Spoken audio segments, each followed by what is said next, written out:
La guerre de l'information qui, à mes yeux d'historien, caractérise non seulement les 10 dernières années, mais en réalité la période que nous avons connue depuis la fin de la guerre froide. C'est-à-dire depuis qu'à l'équilibre de la guerre froide a succédé un déséquilibre qui est celui de la guerre de l'information.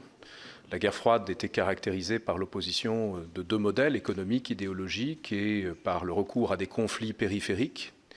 et à la crainte du conflit nucléaire. La guerre de l'information se caractérise par des conflits directs, mais en deçà du seuil de conflictualité ouvert, par le recours à l'information comme à une arme,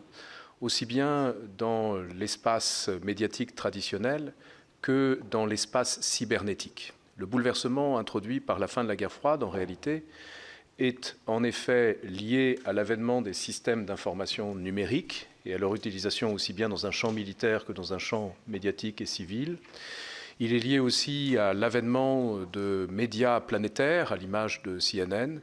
Il est lié aussi, et je dois le dire pour commencer, à une volonté quelque peu hégémonique des États-Unis en matière d'information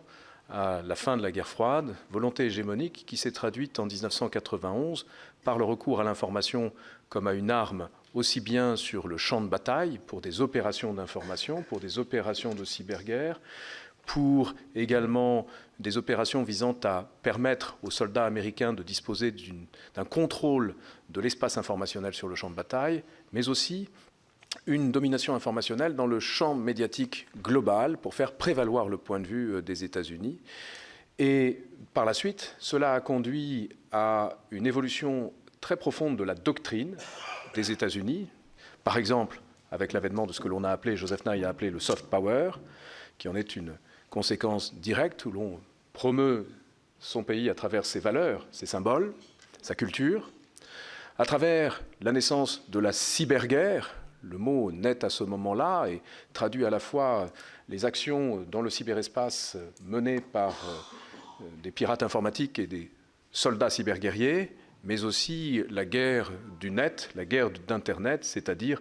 la volonté des États, à commencer par les États-Unis, de faire prévaloir leur récit dans ce nouvel espace d'information et de communication qui échappe au cadre traditionnel régulé des médias dans un régime démocratique comme dans un régime autoritaire.